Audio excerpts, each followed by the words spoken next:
I've got a great one here. I think you're gonna really like this one. It's very interesting to me. This came and said, "My partner doesn't smell good to me anymore."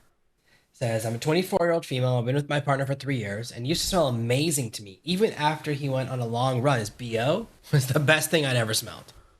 6 months ago, I got the arm implant, and now he smells awful to me, and it's really affecting our relationship. It's taking a major toll. I still love him. He's my best friend, but I have no desire to be intimate with him. Smells affecting her for intimacy. I know everyone's answer is to take the arm implant out, but I'd really love to give it the full year since it's helpful with some of my other period symptoms. So I was on the pill when we first started dating until the implant. He didn't really smell bad to me, even if I go off the birth control." Okay. Yeah, this is a really great question. So I guess the arm implant is like this thing that they put in her arm, and she can have birth control without taking pills or anything. Um, I don't think that these are really a safe way to go. I don't think they're a good way to go, but that's not the question. I think the sense of smell is underrated in our world. The sense of smell is so critical to our loving the other person and wanting them.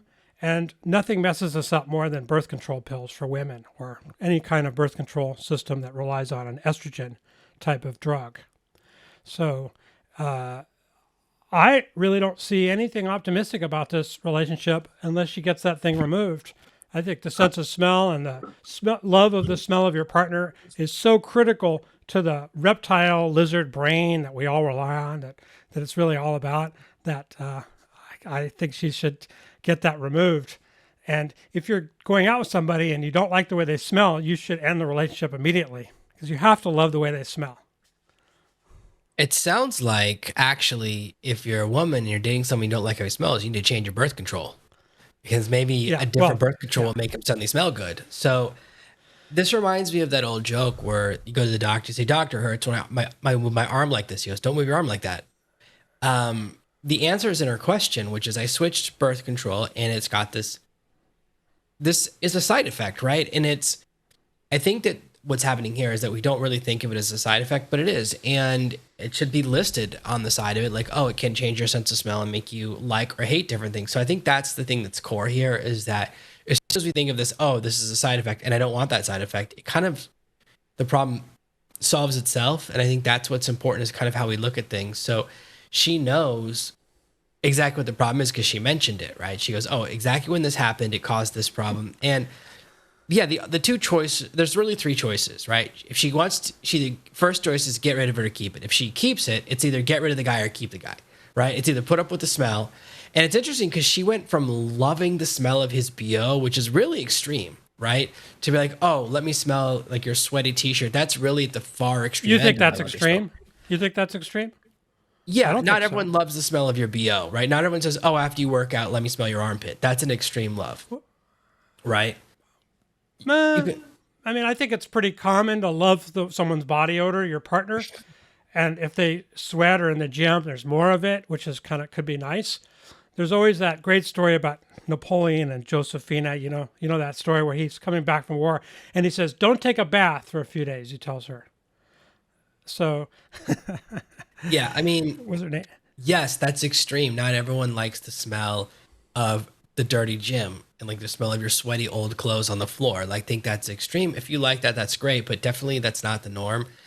There's plenty of people that like the smell of their partner after a shower, but not before a shower. So the fact that she likes him at his stinkiest, that means it went from one end all the way to the other, from a plus 10 to a negative 10. So that's a big swing. I think that's why she got so upset. But again, this something kind of goes back to this core thing. If you're in a relationship and you make a change and then things go bad, look at the change, go back and undo the change, right? Like that's an important thing to look at. You already know the cause, which is nice. How often in our lives do we spend time at the doctor, at a psychologist, trying to figure out the cause of a problem? It's nice that she knows it right out the gate.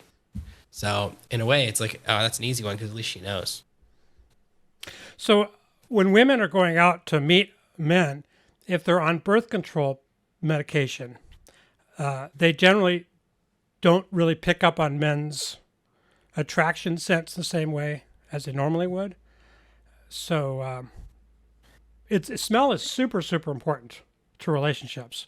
And women who are on birth control have a messed up sense of smell, which really hurts their chances of meeting a partner and falling for that partner and the relationship. I cannot overestimate how bad that can be, really. So it's better not to use that as birth control. All right. All right, here's one that I thought we could talk about. Let me ask you this question.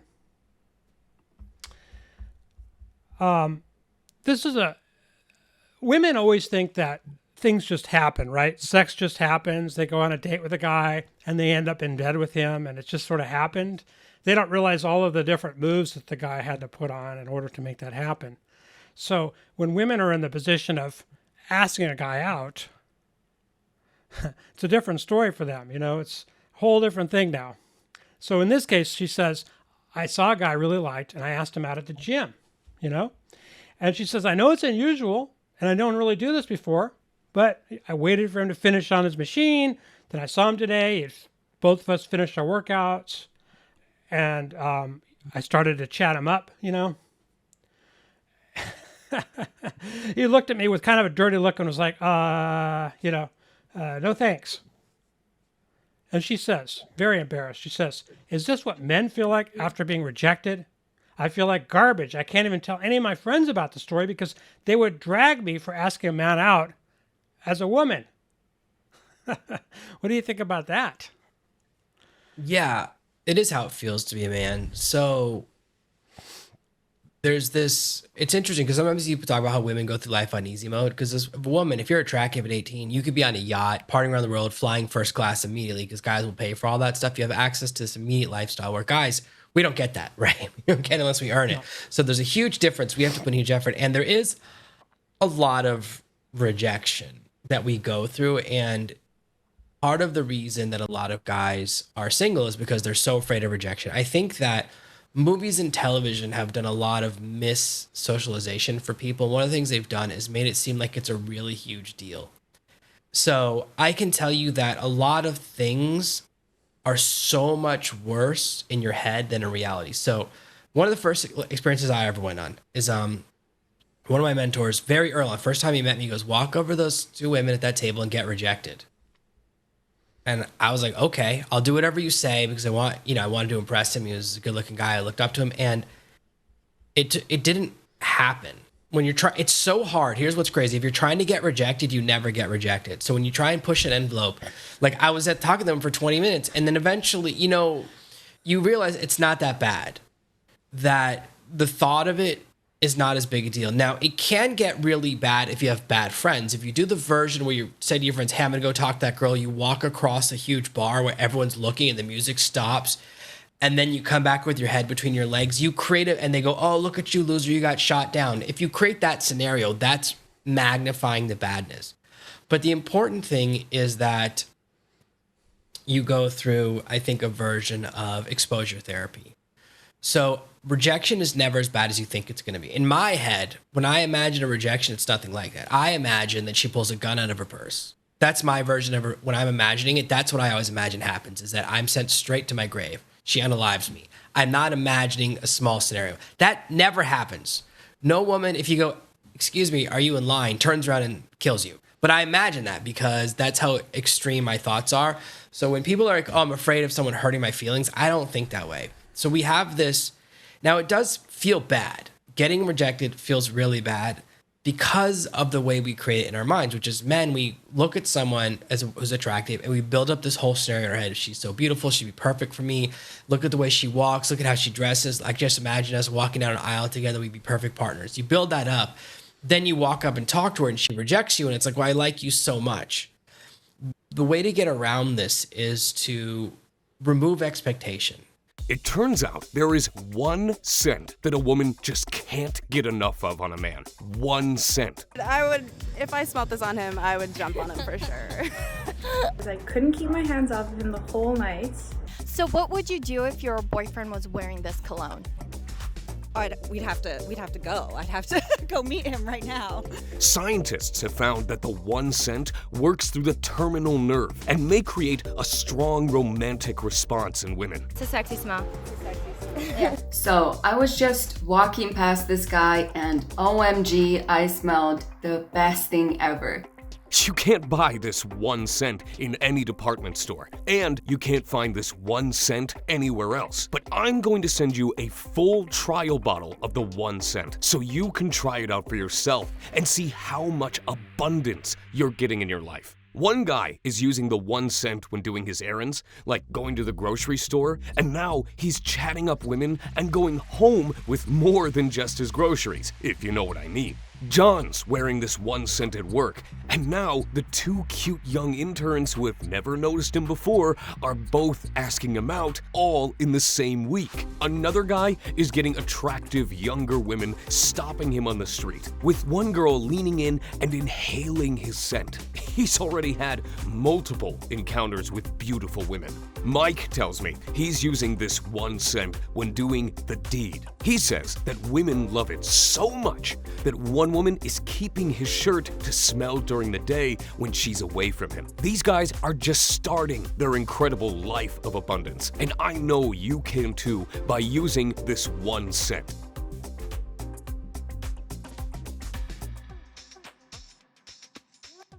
So when you walk up to someone, you're going to go, I want to find out if we're compatible. If you switch from I want to make her like me to I want to find out if we're compatible, it removes this imbalance. There's a lot of negative talk about like pickup artists or the approach to dating, and that comes from this idea. Old school stuff from 20, 30 years ago was she's here, I'm here, and I have to bring her down while pulling myself up. That's really hard, and it requires you to do things that are not that great. Okay, that's where a lot of the negative opinions about pickup artists come from, is that phase where you go, I'm going to lower her self-esteem and raise my own, or lower her value and raise my value. Because you come up and you think that. But here's the secret. Value is all imaginary. And a great example of this is if you meet a celebrity. If you've ever met a celebrity that you don't know who they are, you can have a completely normal conversation. I met a really, really famous person at a nightclub in England one time. I'm talking tier 1 famous, as famous as you can be in England. On TV all the time. And I had an amazing conversation with him. We had an amazing time. I bought him a drink. He bought me a drink. And people go, how do you know him? I go, oh, he was standing next to me in line. And they were like, he's super famous. And I was like, well, I didn't act weird because I didn't know who he was. But if you know who someone is, then you act different, right? You say things like, can I get your autograph? Or I'm a really big fan. And as soon as you say that stuff, that's all your creation. And it changes the conversation. You can't have a normal conversation anymore. So if you want to have normal conversations, you have to remove these putting someone on a pedestal, because it's happened to me. I don't know if it's ever happened to you where someone recognizes you and they make the conversation weird. And as soon as that happens, it throws everything off, because it's like, well, I was having a nice conversation, but then I realized you see me in a certain way. My wife doesn't see me that way. When my wife's been around where people look up to me and she goes, what is happening here? Because they go into the fan bucket. Yeah. They go into the fan bucket and not the friend or possible friend bucket. And it's like, that's the worst place for you to be. I happen to think that when you ask a woman out, I've always done better because I expected it not to work out. I expected a negative result for this particular woman and this particular interaction, because I always said to myself, I'll probably have a negative result, but if I keep asking women out, I'll have a positive result. So I'm just going to keep asking them out and expect a negative result each individual time. And that's worked out really well. I call that thinking positive by expecting a negative result. And it actually is a way to stay positive. And I was always able to ask women out and not feel too rejected, because for this particular interaction, I never really expected her to say yes. Yeah, so long story short, it does feel bad to get rejected. And maybe the next time you reject a guy, you'll be a little bit nicer. It does. Like, let's learn that lesson. I don't think she's going to ask anyone out again. So I think that's when a guy asks her out and she doesn't like him, maybe now she'll be a little bit nicer next time, realizing how bad it feels. Maybe all women should ask one guy out in their lifetime so they can see what it's like. Probably would help, actually. You mentioned something I wanted to ask you about. You said picturing going down the aisle with a woman. Do you think men picture that? Do men actually think about a wedding and getting married? Really? I would say that men are 10 to 20 times more romantic than women. I agree. So when I was a kid, I imagined the perfect wedding so many times, way more than my sister did. And I think maybe if you watch, like, women read more romance novels. Romance novels are not romantic. They're erotic, right? They're about the bad boy and doing bad stuff. They're not about two people falling in love and starting a family. That's not what a romance novel is. So the name is a trick. And a great example of this is, and this was the theory I grew up on, which was that once a woman likes you a certain amount, then you go through a phase of building a connection enough so that she feels safe enough to be intimate with you, right? You want to create that phase, like after attraction and before you go to the bedroom, there's this phase where you form a connection. It used to be called comfort. What I discovered through a lot of research was that men need more comfort than women. So for most women, that phase can be 15 minutes, but for a lot of men, it needs to be 2 hours, where they go, I feel comfortable enough to say, I want to be naked with you. And because that's a big thing. So it's interesting to me is that, as women make a faster decision, they decide yes or no. They go, I want to sleep with this guy. I don't want to sleep with this guy. And it's a quicker decision. Whereas for men, we have to go through that easing phase. That's why it's really men who drive the thing to fancy restaurants and light candles. The only time women drive it is when they want to go somewhere just because it's expensive, but not because it's romantic. It's not the romantic element.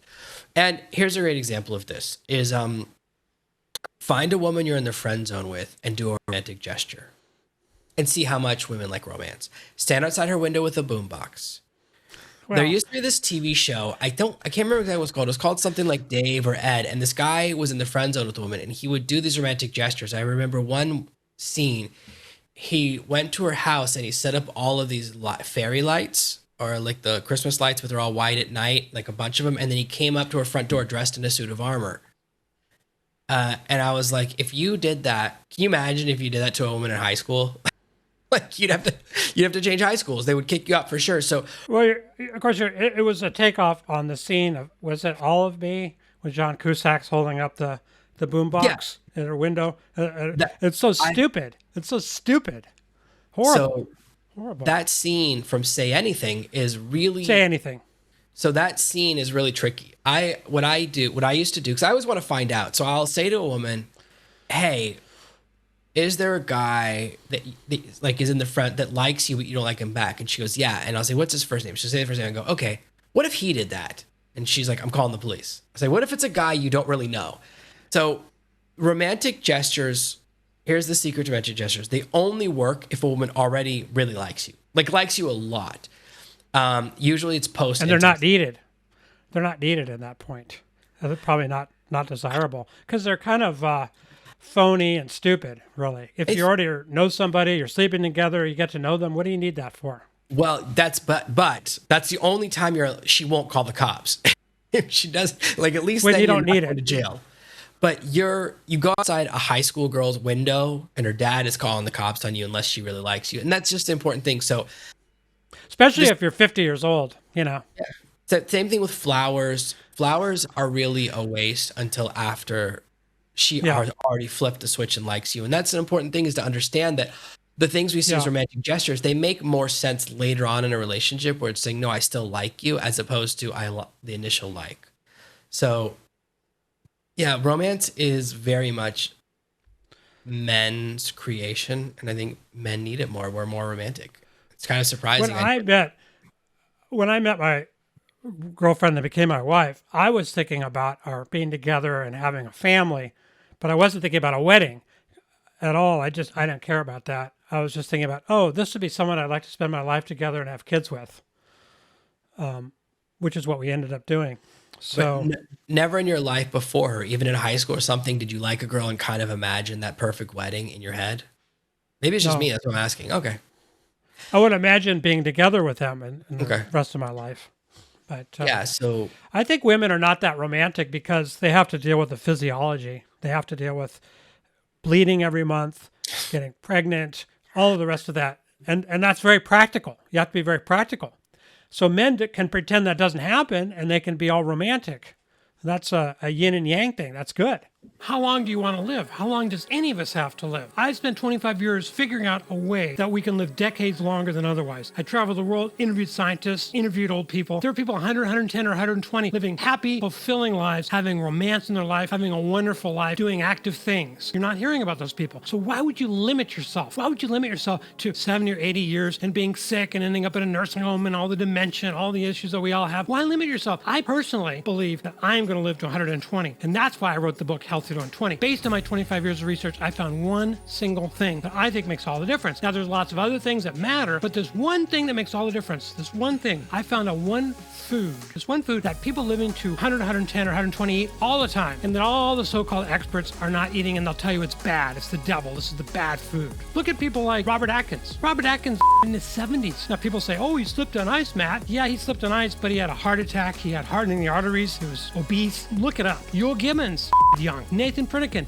young. All these people, they young because they're avoiding this one food. I think this one food is the key to my extending my life decades longer. If you want to do that, get my book. You can spend about $30 on Amazon to buy it, or you can get it from me and it's free. I'll send it to you. Just help me out with shipping if you can. So let me tell you some of what's in the book. Blood sugar. Blood sugar is super, super important. I discovered that these very, very old men have perfect blood sugar. Mine was high. So I started doing what they're doing. I adjusted a little bit, like a tweak in how I have breakfast now. And my blood sugar is like 80, 85, 90 when I wake up every day, which is really good. I put that on page 276. Then there's fitness and exercise. None of these men work out in a gym, but they're super fit. I wanted to be fit. So what I did is I looked at what they do to stay active, and I found like a 10-minute routine, an activity I do every day, and I'm really fit, and I don't have to worry about setting foot in the gym. That's on page 316. Prostate health is key to men. Without it, we're sunk. These men have no pee problems, and I was having those problems. So I looked at what they do and their diet and all these sort of things,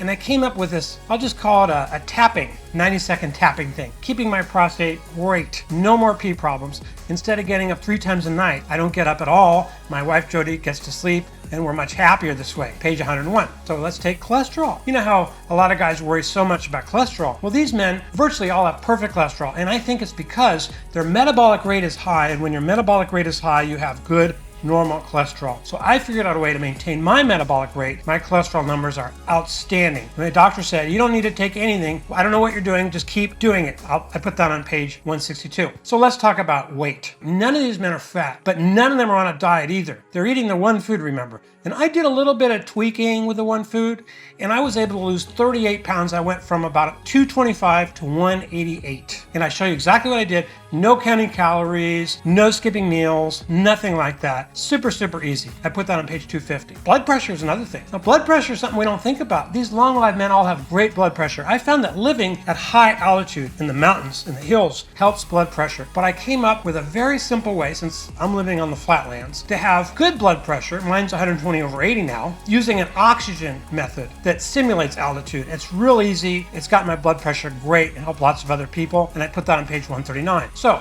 you can buy my book, Healthy 120, on Amazon for $29.95, or let me send it to you without charge. I'll just ask you if you can to help me out with the shipping. That would be super, super.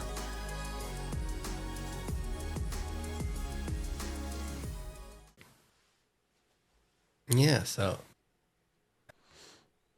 I've got one that's a little bit crazy. I was thinking about this one. I have a lot of thoughts on this one, which is that I was about to go on a date with a woman. She's 2 years older than me. She's nice, attractive, honest. I've always liked talking to her. A few weeks ago, I asked her on a date. I figured, hey, you know what? If she says no, no big deal. But if she says yes, great. We'll see if something's there. We went on a date, and I thought it was awesome. We went out to dinner, had drinks. Everything was really smooth. And then we even took a walk on a bridge over the town's lake. Sounds romantic. And I dropped her off and was elated. I loved that night. However, when I was scrolling through TikTok when I get home in my bed, I see a video from her on my For You page, the recommended videos from her. And in the post, it says she's getting ready for a date I don't really want to go on. And I felt like it was like a bucket of ice water poured on me and all this stuff. And, you know, then he goes on and on about how bad it makes him feel, right? And I was thinking about this. Here's my initial opinion, which is that I feel like a lot of women I've been on dates with felt this way before the date with me. Like, I feel like I am so glad I don't know. And here's why. I've gone on dates before where before the date, I think to myself, I don't really want to go. I kind of want to cancel, or in business meetings or other things. I And then didn't it's want a to really go. good time. I never wanted to go on a date. It's such a drag. It's so awful. You know, you have to first get groomed and dressed. There's all the chances of all the rejection. You're nervous. It's so stressful. I drag myself on dates, but I found them very, very difficult. I've asked this woman that we work with, I don't know if you know Heather, but she's worked with me for many, many years. And she said that she didn't really like her husband when she met him, and she didn't want to go out on dates with him at the beginning. So it's not just guys. Women could feel the same way for a while. And the thing is, there is this trend now of women putting stuff on TikTok that they shouldn't. Yes. And this is an example of this. The fact that like he saw it. And here's the thing. I saw this and I was like, oh, I'm so glad it's a video from before the date, not a video of her after the date. Thing it was the worst because it knows. That would be worse. Yeah, that would be really bad. I wouldn't merge the two things. I don't really care how someone felt before the date with me because the date still happened. I've been on plenty of events. Even meeting with you tonight, I was like a part of me every single week, a part of me wants you to cancel. Mm-hmm. And then I have a really good time. And this is not, every time I shoot a podcast of my own, every time I'm doing anything where I'm talking to another person, part of me hopes they cancel because I don't know, there's this relief if it removes the pressure. So her not wanting to go on a date, who cares? I don't care. I care that she showed up and it sounds like the date But you don't want to know. You don't want to know that. I don't need to be told. Right. So the lesson here is this guy needs to delete TikTok and just delete and pretend he didn't know. Because here's the worst thing you could do is bring it up with her and kind of go down that rabbit hole. And it's not worth it. And I thought it was going to go in another. I really thought he was going to talk about. I thought it was great. She thought it was bad, but none of that happened. So my thought is just, I feel like a lot of dates that I've been on, this has happened. I'm glad I didn't know. So you got to let it go. What do you think? You think he should confront her about it? No. Should never say a word about it. Pretend it didn't happen and have a really good time. And understand that everybody feels this way, that they normally shouldn't share it with their friends, especially in social media, but they did. So that's just one of those things you have to pretend never happened. And he could have a really good time and they could end up becoming a couple. You never know. It doesn't mean anything. Nothing. Means nothing. You know, speaking of this, I saw one before from a woman, and she said, "Oh, I love to cuddle with my friend. He's like really cool. We like to cuddle and stuff, but I notice I'm getting very aroused, and I think he's getting very aroused. Does this mean he's sexually attracted to me?" Now, I don't know about you, but I would never have occurred to me to cuddle with a girl unless I wanted to have sex with her, really. Maybe that's bad, but I would have never thought, oh, we'll just be friends and cuddle. Wasn't something we would do. Okay, so you have to understand that this is a woman who keeps guys in the friend zone and keeps telling herself, oh, this guy just wants, they'll say things like, oh, you're like, just like a gay guy or just like a mannequin or just like a eunuch, right? They'll say those things. So then when, you know, a penis makes its appearance, it's such a surprise because she's been lying to themselves for years. Here's the secret. If a guy is cuddling with you, he wants to do more. Okay? Yeah, I definitely cuddled with a girl I was in the friend zone and hoped she would notice things happening downstairs. So I've been that guy. I'll give you an honest piece of advice for all the women out there. If a man is with you and he has an erection, he's attracted to you. Well, she must know that on some level, right? Unless he's like 14. When I was 14, if it was windy, I would get one. But after 14, right, you have control. And it's like, it's not like, oh, it's cold, I got an erection, or oh, I sneezed, or I sense danger, okay? Those things don't cause them anymore. So it sounds like there's like the fight between reality and the lie she's been telling herself. Like, yeah, here's why he's cuddling with you. He's hoping that you'll notice and touch it. Like, and it sounds like she's responding. So I can't believe it's actually working. I can't believe the cuddle strategy is working in this case. Yeah, I like the cuddle strategy for people that want to become romantic partners before they actually have sex. I think it's fantastically helpful. This is a friend zone cuddle where she's like, hey, where'd you get that? Right. I thought you didn't even have one. Like, I mean, at least this is the one in a million where she's responding, but it is it's crazy that you can say like, hey, what do you think that means? Yeah. It only means Yeah, one it's kind thing. of it's obvious in a way, isn't it? I have a person that's working with us. He said that they have had no sex for several years. He's married. And he says his wife has an addiction. She buys stuff.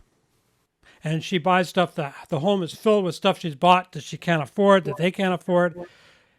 So he's separated. And he said now that he's separated, she wants to have sex with him. And so now they're having sex all the time. What do you think happened? Do you think it was the separation? Why is it that the sex switch went on after several years? Okay, this is a pretty advanced one in my opinion because there's a lot of kind of moves happening here. I think that when you let someone have everything, when you give a woman everything she wants and have total control in the relationship, she loses attraction for you. So this is the classic case of woman meets a man with tattoos who rides a motorcycle, has long hair, and he's in a band. Right? She gets him to cut his hair, trade the motorcycle in for a minivan, start wearing clothes, get a day job, laser off the tattoos, and then she looks at him and goes, I'm not attracted to you anymore, right? And it's like, it's your You're not the creation. same. You're not the man that I dated. You're different. And You so made me that way. a woman will take away all the things that made you attractive and then complain.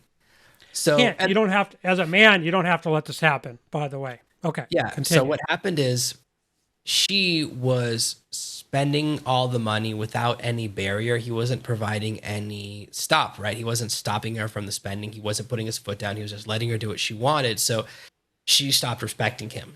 This is my feeling, is that she didn't respect him anymore. And when he finally said, you know what? I don't want to be a part of this. I'm out of here. For the first time, she saw his spine again, right? She hadn't seen his spine in years. She forgot he had one. So sometimes you have to take extreme action. You know, I have a different philosophy on you. I believe in setting backfires. I believe in it's how you fight a forest fire. You start a small fire so the big fire doesn't take over everything.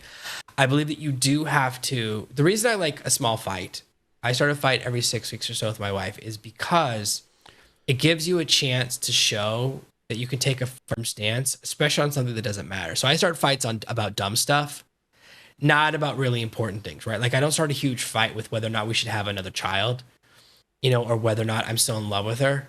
So I'll start it about something dumb, but that way I can put my foot down, but also it's not something that like is going to make or break the relationship. So there's a lot of strategy to it. And it gives her a chance to see me putting my foot down and also get those emotions out because she likes to experience all of her emotions. And it's worked for us for almost 11 years. So she can see you basically as a man. Here's what I want to do.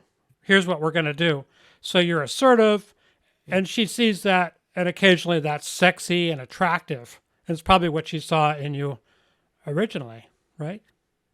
Yeah. The fact that for the first time, he's kind of taken a strong position and shown the actions is like, I moved out. Now, my other thought is like, the danger with this type of situation, they say is when you go into AA or any type of addiction program, don't date another person from here. Right? I see. You don't want. I didn't know that. What happens Makes if sense. one of you falls? You have to get out of the drug world, the alcohol world. You have to get into a different world. Well, it's not just that. So you're like two people in recovery. So yeah, you have a lot in common. But if one of you falls, you'll bring the other person with you. So the danger here is that he moves back in with her, which becomes she goes, oh, you know what? He didn't really mean it. And this is a crazy thing, right? Like it's like, wait, and then she'll lose respect for him again. So in other words, as soon as he moves back, there's the danger. tension is off, in a sense. The tension is sort of off, and now it's like they're going to fall back into the old familiar patterns very quickly. Well, he needs to there's things you can do. He has to do something else to establish it. I would do things like cut up credit cards in front of her. Like I would actually try and get, those pre-approved credit cards that aren't real. You still have to sign up for the credit card. But they send you a little plastic thing that's like a pretend card. Every time one of those comes in the mail, I would cut it up in front of her. Because it's a big act, but it's also meaningless. So it's like perfect. Oh, they should be on all cash. The only way he should go back is if they take all their credit cards, rip them up, and don't use them again, and everything is paid with cash.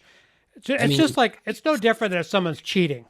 If you found out your partner's cheating, if you're going to have her back, she has to show you her phone. She has to not have any private life at that point, in my opinion. And it's the same thing. He has to lay out very strict rules if he's going to come back. But can he?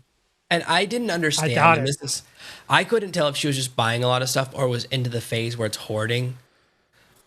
Yeah, and he said all I know is she has an addiction, and the house is full of stuff. It's not my house. It's all this stuff that she bought, and it's so out of control. Yeah, I mean, this came up with me and my wife today where I was like, my wife should always, I said to her, I want the house to always look like my mom is going to show up and give it an inspection. I said, every day it should feel that way, right? Or it should look like a hotel. Those are the two things I say, so that we just have a baseline of what we're trying to create. So, and she's like, you're the one who makes all the mess. I was like, I know. I'm very aware that I'm the one who makes the mess, but also that's our trade-off, right? That's our relationship, which is that she doesn't work. Right. She goes to the gym for 3 hours a day, sits by the pool 2 hours a day. So it's not as though I'm not doing it. You're the one earning the money, so you can make a mess. She's the one who's not working, so she can clean it up. And I also like what you said. You said, I know it's not the way it is, but it's the way I'd like it to be. That's what we should work for. I am a big believer in looking at where you are right now and a picture of where you want to be. And you can describe that where you want to be. What should it look like when it's finished, when it's the way you want? Yeah. So it's not like it's going to be that way, but the way you want it is to be, like you said, like a hotel. That's what you said. So now she can see what you want when it's done, and she can start working towards that goal. And I think that's a good way to put it, actually. Yeah. And don't forget, my wife also has 4 full-time housekeepers.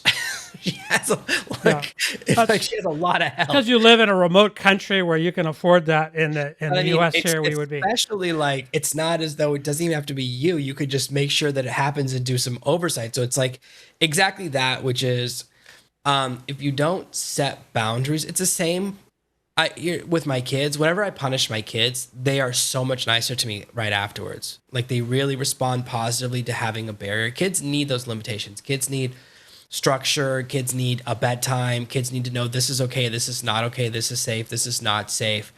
And that has to be in place, or they feel a sense of confusion. Like if you say, oh, if you do this, I'll punish you, but then you don't because you don't want to do a punishment, then it creates this real problem because they don't know, there's no barriers. So you have to set boundaries in your relationship. And what happens is if you let mission creep happen, right? Where something that's a little bit annoying happens, it gets more and more, it will just grow. And maybe you never say anything until you move out, because obviously he was upset before he separated, right? The question is, did he say things as the house was getting messier and messier? Was he taking action? I don't know. But I would say, do you think he should move back in with her?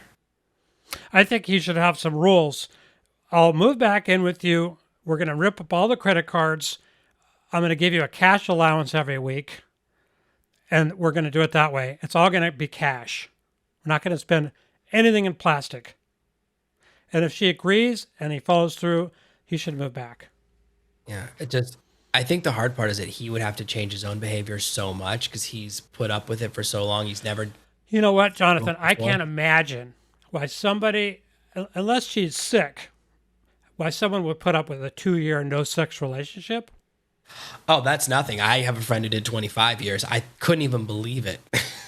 It's like, what? So it happens. I know. It absolutely happens because you let it happen. The man is allowing it to happen. I know someone who's been sexless for 12, 15 years, and they still sleep in the same bed. Anybody to let that happen, I wouldn't let it happen. I wouldn't let it happen for a week. I think it's critically important you maintain a constant, ongoing sexual relationship with your partner. Oh. Again, things can happen, like, some sickness, but other than that. Yeah, so we have had those droughts, like when one of us is sick, or if one of the kids is sick and we're taking care of that kid every night. That happens, or after we have a baby. Right. So you also have to know that there are going to be those windows of time, but you can't have no end point. I think that's the important thing. If you just go, well, I've been sick for 3 months. I guess we're never doing this ever again, right? That's It's definitely a big component of your marriage. Like it's not everything, but it's just like pretty important. It's the foundation of a romantic relationship as a physical part of I it. mean, it's what Otherwise, separates you from roommates. Otherwise, you're roommates just are exactly. Yeah, you're it's just like- roommates, and you don't ever allow that to happen. okay. Don't ever allow that to happen. Don't put up with that. Again, I know there's exceptions. Some people are very old and they're sick. The man is sick, and he's not going to want to start over again. And they have a relationship where she's helping to take care. There's all kinds of situations, but I did want to have a discussion about that one.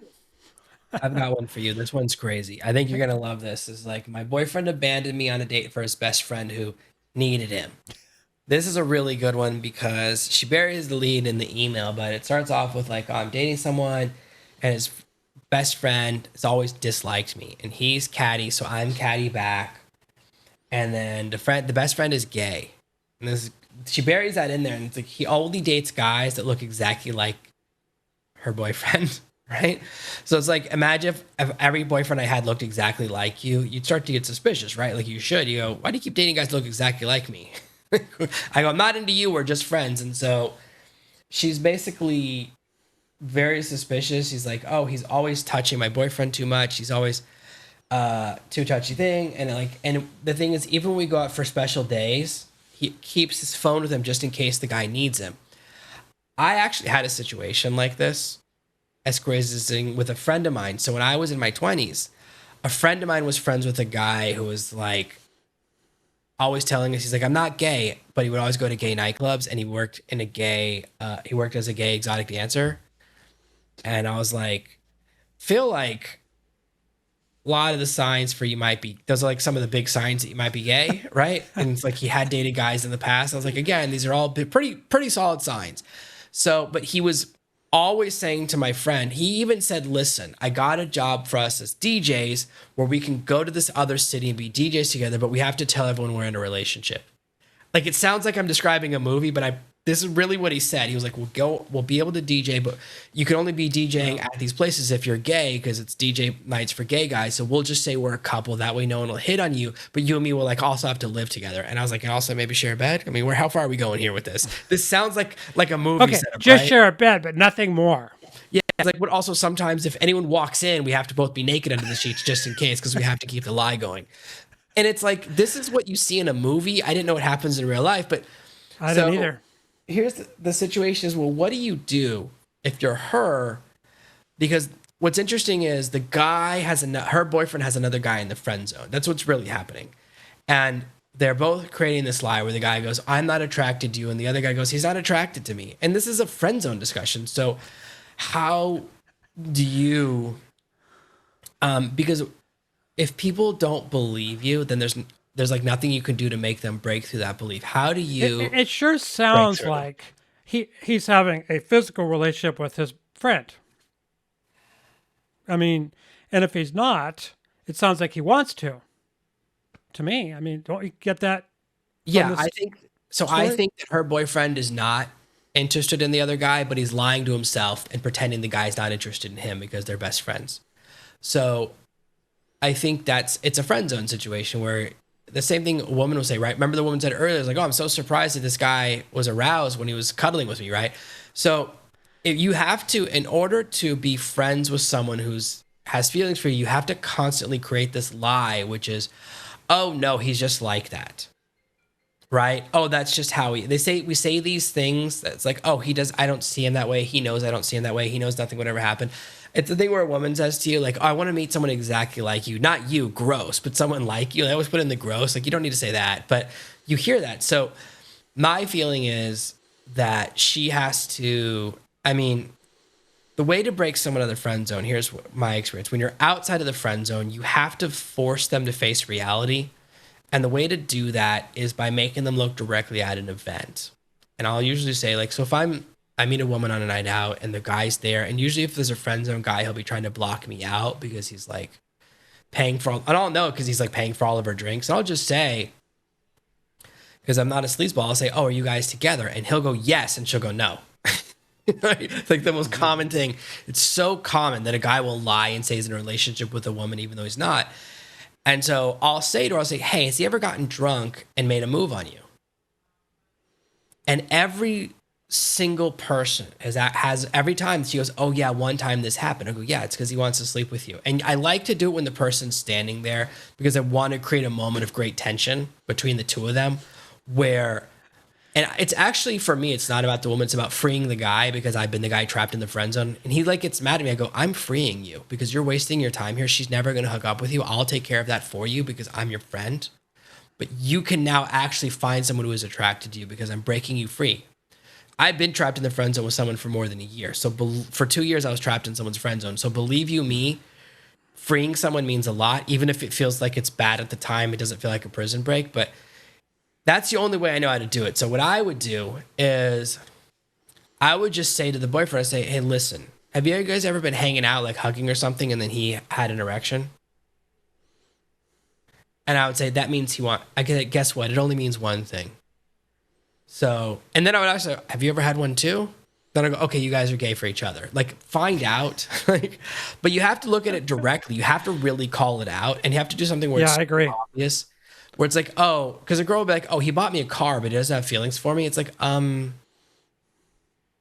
you sure that's what that means? No, he bought you a car. You can tell yourself that, but you may not be honest with yourself. So you have to break through the delusion, but it just really feels like maybe you just need to like get out of this relationship as well, because it's never going to be better. If there's someone's best friend hates you and it's always coming up and they're hanging out all the time, like it's never going to go away. Now I've seen this sort of other situations like this. The guy has to keep in touch with his caregiver for his mother. His dog is sick and someone's taking care of the dog and he has to talk to them. There's all these things that can be like, oh, I got to be near the phone. I have to be here, honey. I'm with you, but I'm also got to be monitoring things, which is a way of not being present in a relationship. Sometimes it's unavoidable, but I think that you have to put your foot down because otherwise you're not really together with somebody because they're over here instead of with you. So it happens occasionally, but it shouldn't be chronic.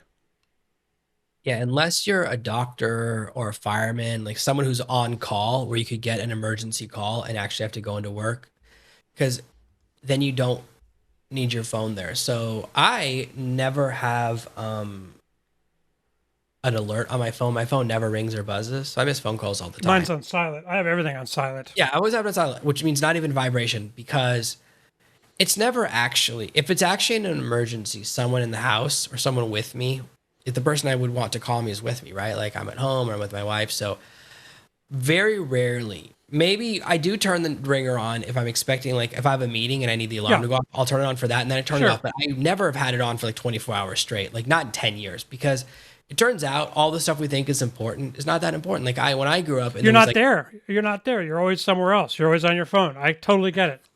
Just have a phone at home. There's never really that emergency thing.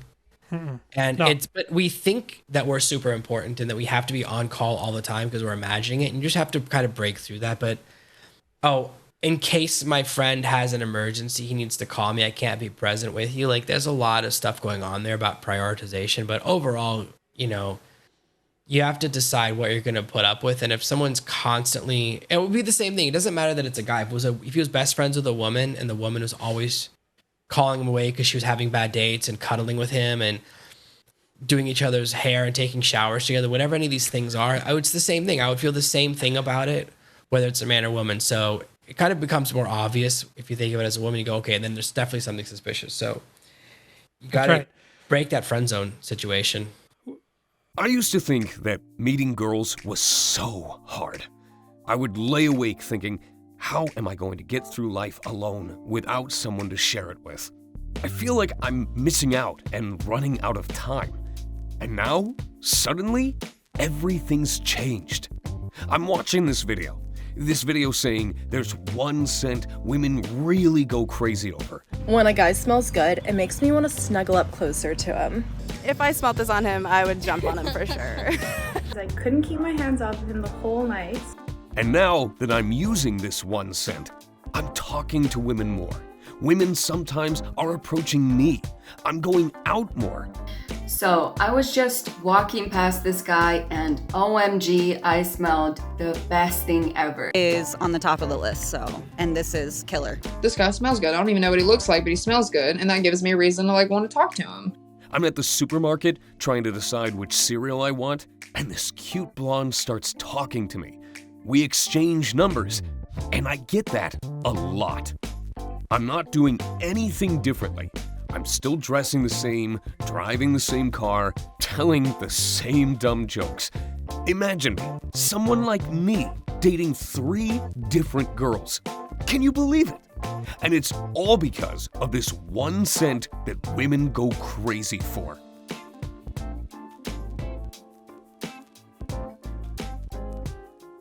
Okay, so one more I thought was interesting. This woman writes, it was Father's Day, and he told me what he wanted, and I didn't give it to him, so he's mad at me now. She said, however, on Mother's Day, okay, but on Mother's Day, I told him what I wanted, and he didn't give that to me. So she's basically getting back at him because he didn't give her what she asked for, and then so she didn't give him what he asked for. So they're in this fight now, okay? She said the kids went to bed. They're all arguing after that. At least they waited for the kids to go to bed. I was angry. He was angry. How do you read this type of a thing? So when I was a kid, my dad one time on my birthday bought himself a new car. And I couldn't believe it. Now that I'm a dad, I get it. I completely get it. Because you know what? When you're the dad, Father's Day, listen, my birthday was last week. No one cared. Okay? My wife always says, oh, I don't have any money to get you anything. And I'm like, that's not true. Right?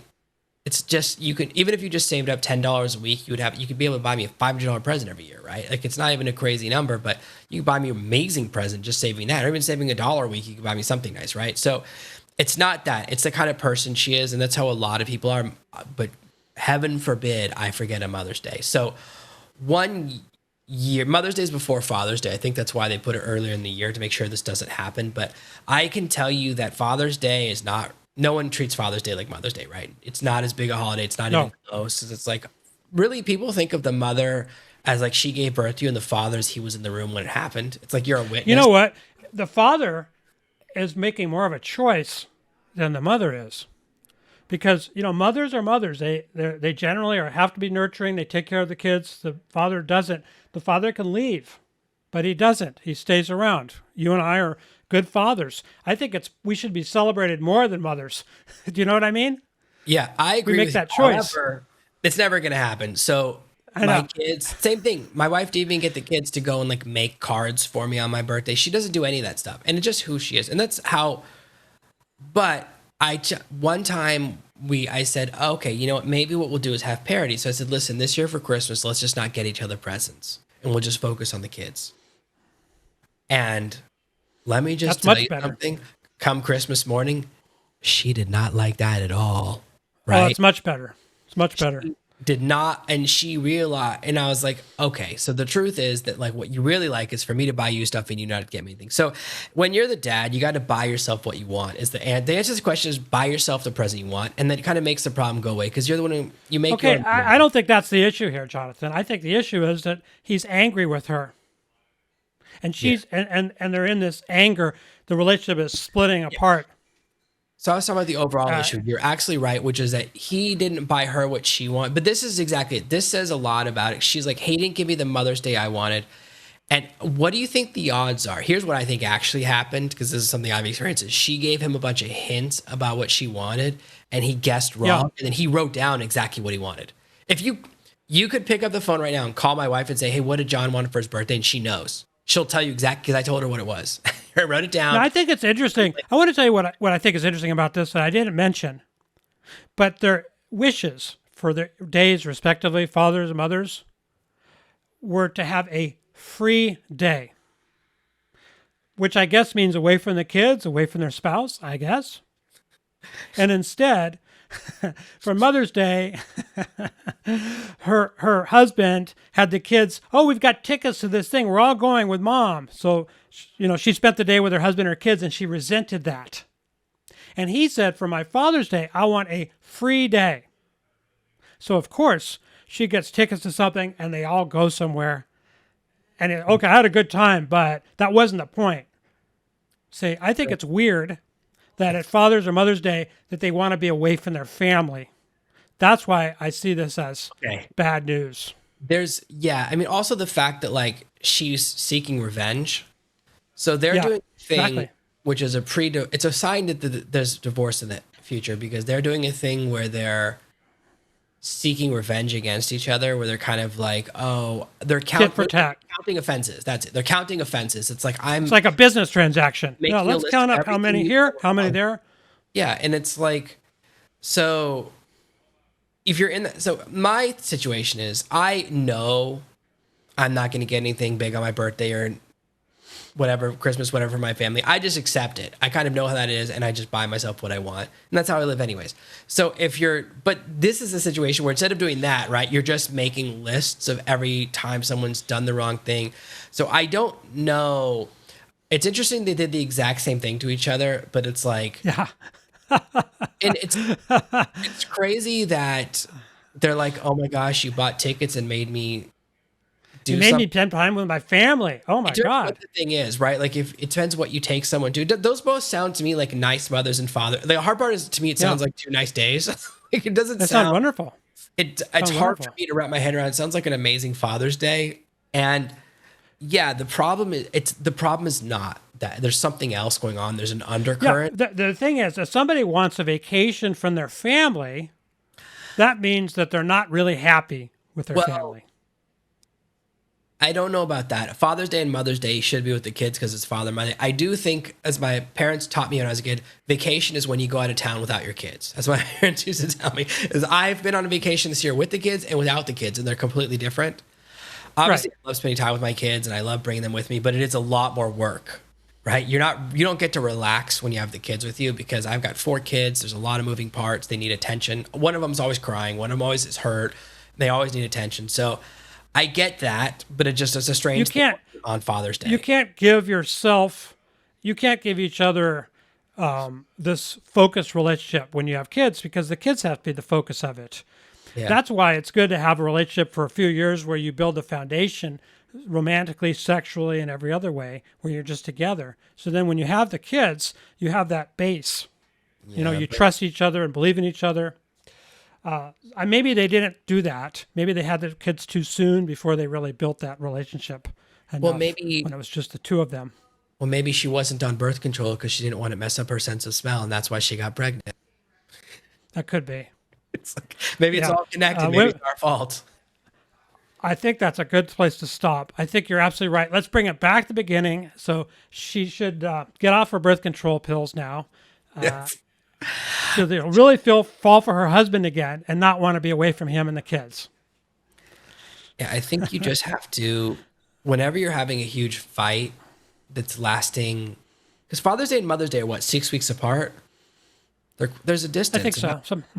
That's a long time to be She was plotting for 6 weeks and thinking about it and wanting to upset him. So there's you have to look at the underlying cause, which is, first of all, why do you guys want to spend Mother's Day away from the kids? Like, the way of celebrating Mother's Day is to be not a mother for 1 day a year. I get it. Maybe they're just like so busy with the kids, you never have a breather. But also, the other thing is that, like, what's going on that, like, your first thought is, how do I get revenge?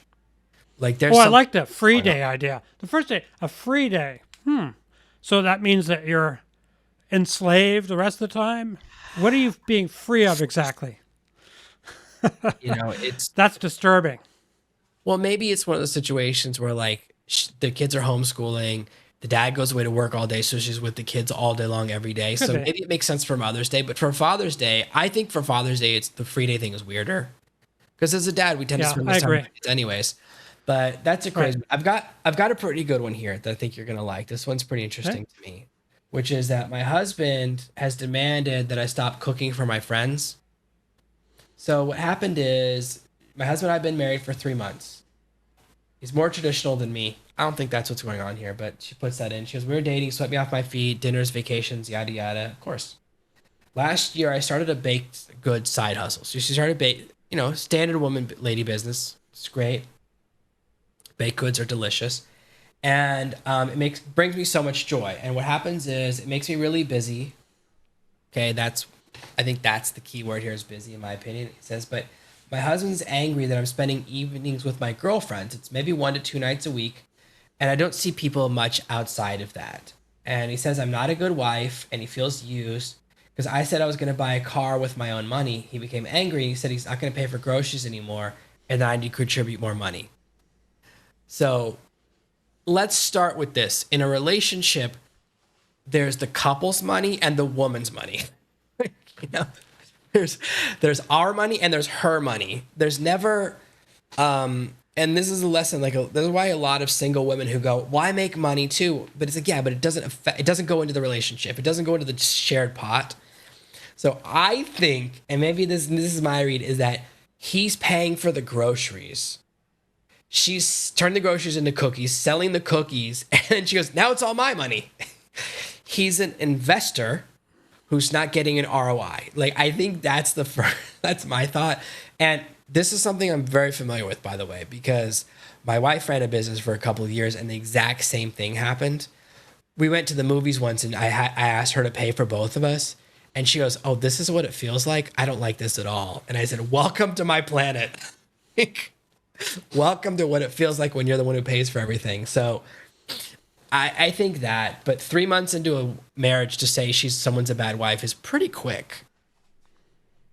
So I think that the issue here is that he is seeing her move away from dependence on him, and he's feeling very insecure about the relationship. Here she is, she has her own business. She's going to buy herself a car, which is expensive. She spends time with other people. I'm not saying that it's men, but she's spending time with other people. So she's moving outside of the dependence on him into a different orbit, and he's worried he'll lose her because he's very insecure. That's what I read in this. Yeah, because so it's interesting because when she described, and the thing is, there's always two sides to every story. She's like, "Oh, it's 1 or 2 nights a week with my friends," but it could also be, you know what, when you're running a business like she's doing, you know what, those vacations, that's not happening anymore because she's got to have that consistent grind. Mm-hmm. The second thing is like, "Oh, we used to go out to dinner all the time." You can't do that because you're working at nights. I'm not sure, but it sounded to me like she has a day job as well, but maybe not. Maybe this is the only job she's doing. It's hard to tell because she doesn't have a car. How's she going to work? So I wasn't sure. But the thing is that, yeah, as a man, there are things that, this is what can happen, is that there's something that gets your wife really excited and you can get really jealous and you kind of have to deal with that. So one of the things is that we deal with this in our marriage with personal trainers. So my wife goes to the gym and she had a trainer that was really good looking. And we always have trainers that creep on her. We've had it a bunch of times where trainers are too into her, and I'll have major progress, but they'll always dump on me and say she's doing amazing, even though I'm having more progress or something. And I'm or I'll do competition and they go, "It's not a competition," all the time, even though it's well, marriage is a competition, of course. If two of you are doing the gym together, what's the point if you don't have a competition element, right? It's a friendly competition, but there's an element of competition to it, right? Who's getting stronger, who's losing more weight, all that stuff. So I kind of was listen, you got to have a personal trainer that's at least ugly. We got to, I agree. It can be, I agree. There's no women personal trainers here. That's the first thing I look for. There just are none. Okay, there's not any, doesn't exist as a job in this country. Women don't personal train in this country. That's the first thing I looked for.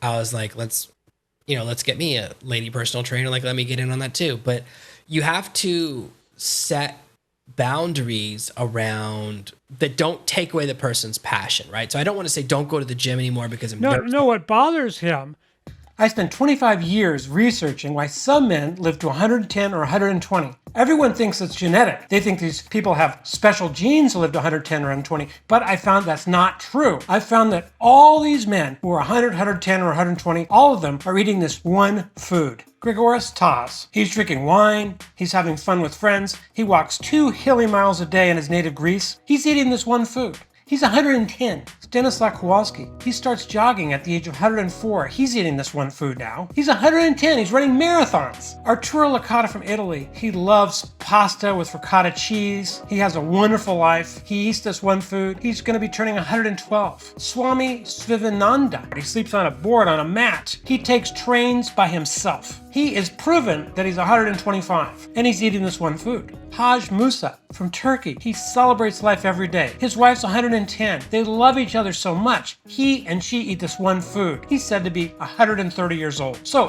why aren't we all eating this one food if it's so great? It's because the so-called experts tell us to avoid this one food. Remember Yul Gibbons, the guy that was on TV all those years ago? He was made famous by the cereal ads, right? Gibbons avoided this one food, and he passed at an age of 64. Nathan Pritikin, he was one of the greatest food gurus of all time. He avoided this one food, lived to age 69. And then there's Dr. Robert Atkins. He was the author of the all-time best-selling diet book. Passes, sadly, at the age of 72. So, who would you rather copy? Men like 110-year-old Grigoris Tahas, 125-year-old Swami Sivananda, 130-year-old Haji Musa, or these men who expired young despite their being the supposed experts. My name's Matt Cook. I'm an Amazon best-selling author, and recently I was interviewed by ABC News. When I discovered this one food and all these men that I was studying living to 100, 110, 120, I spent years figuring it all out, researching things, traveling around the world, and discovering what it was about this one superfood that keeps men so healthy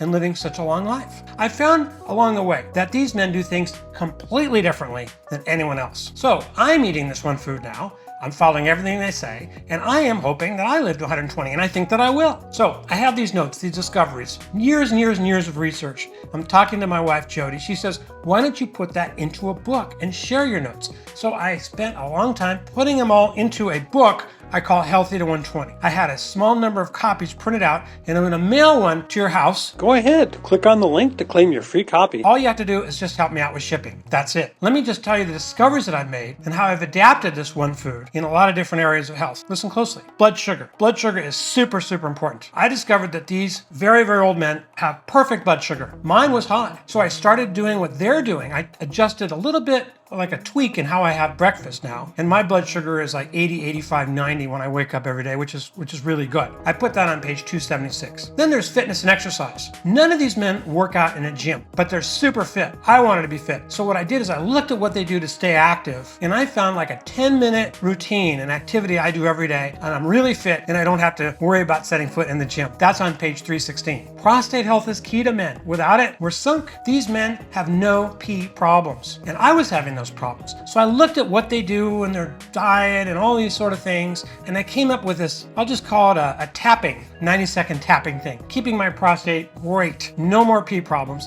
Instead of getting up 3 times a night, I don't get up at all. My wife Jody gets to sleep, and we're much happier this way. Page 101. So let's take cholesterol. You know how a lot of guys worry so much about cholesterol? Well, these men virtually all have perfect cholesterol, and I think it's because their metabolic rate is high, and when your metabolic rate is high, you have good, normal cholesterol. So I figured out a way to maintain my metabolic rate. My cholesterol numbers are outstanding. My doctor said, you don't need to take anything. I don't know what you're doing, just keep doing it. I put that on page 162. So let's talk about weight. None of these men are fat, but none of them are on a diet either. They're eating the one food, remember. And I did a little bit of tweaking with the one food, and I was able to lose 38 pounds. I went from about 225 to 188. And I show you exactly what I did. No counting calories, no skipping meals, nothing like that. Super, super easy. I put that on page 250. Blood pressure is another thing. Now, blood pressure is something we don't think about. These long-lived men all have great blood pressure. I found that living at high altitude in the mountains, in the hills, helps blood pressure. But I came up with a very simple way, since I'm living on the flatlands, to have good blood pressure. Mine's 120/80 now, using an oxygen method that simulates altitude. It's real easy. It's got my blood pressure great and helped lots of other people. And I put that on page 139. So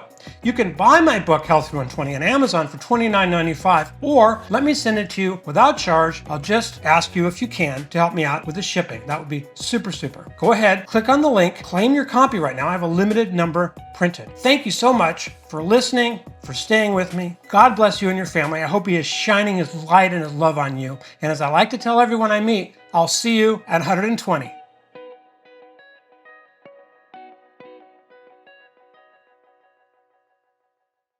Is that she's becoming independent financially. That's what's bothering him. Yeah, I think that's it. Is he has to, as a guy, and you can't. Here's the thing: he can crush her. They're early in the marriage. He can probably manipulate and crush her passion, make her give up this whole thing, and say things like, "Oh, it's her little hobby," or "It was like a cute little try," but but she will always resent him if you kill the thing that makes her happy. I think you have to find the right answer to me is he has to find a balance to where she can pursue her dream and it's not, but he still gets the affirmation that he needs. And that's the balance is that So here's what I would say he should do. Okay. He should be happy that his wife is trying to become more independent and building a business. He should say, let's go shopping for flour and recipes or whatever you need. I want to go visit with you when you're with your friends, see what I can contribute to this. Let's see if we can build this business together. Yeah. I think one of the things that happens is when he's funding the business, right? Because she's using his money to buy the ingredients.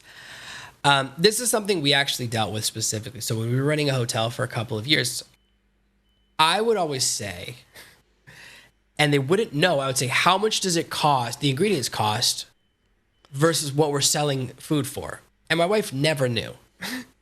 Okay, I was like, so what are the costs? What are the cogs? What are the cogs? Yeah, I said, so if someone's breakfast includes these ingredients, what does it cost us, right? Because we were buying like a couple hundred eggs a day, things like that, and it's like really, restaurant is a nightmare business because you have to guess what you're going to sell tomorrow because you can't keep an egg for like 3 weeks. So, but she always struggled with that, and that was one of the big problems with it, amongst other things. Like I was like, that's why that type of business is hard because there's a lot. You have to be really good at the math with stuff. So, but you were involved in it. You were involved in it to the point where you were asking her financial questions. But what he's seeing is, hey, I make the money, you buy groceries, you turn the groceries into food, you sell the food, and there's no return. I'm funding the business, but I'm not getting a reward for it. He might be seeing, that's why he's saying, but I think you're right that it's more of a jealousy thing when he's saying, okay, I'm not buying groceries anymore. But I think that there's things she could do where she could also say, like, listen, you know what? Even this, how about like the overhead?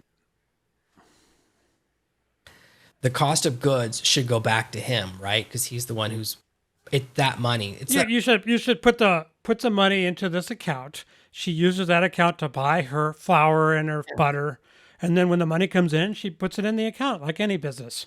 I mean, that's logical. It's also like maybe if he makes enough money that it's not a problem, he should just not care because this is a stupid thing to fight about.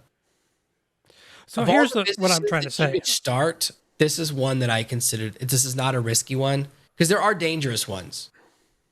I can tell you. So here's the thing. Okay. If you're feeling like you're jealous about what your wife is doing, if you look inside and you're feeling like, I really feel like abandoned or threatened by what she's doing, that doesn't mean that you should act on that feeling. You can have that feeling, just notice it and realize you're feeling threatened, abandoned, jealous.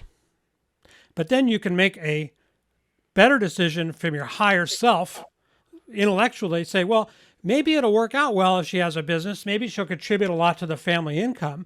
Maybe her business will become very successful. Maybe she needs this to grow, and our marriage is about personal growth. Each person is growing in a marriage, hopefully. Maybe not this one, but hopefully. And so even though he's jealous, feeling threatened and abandoned, he should still help her get that business on a footing and help her as much as he can. And that can draw them closer together instead of further apart. Everyone always says, men, tell everyone about your feelings. Tell her what you're feeling. Don't do it. Like that stuff is a trick. That's a trap. It's a trick to get you to admit when you're vulnerable. So it's fine that he feels jealous.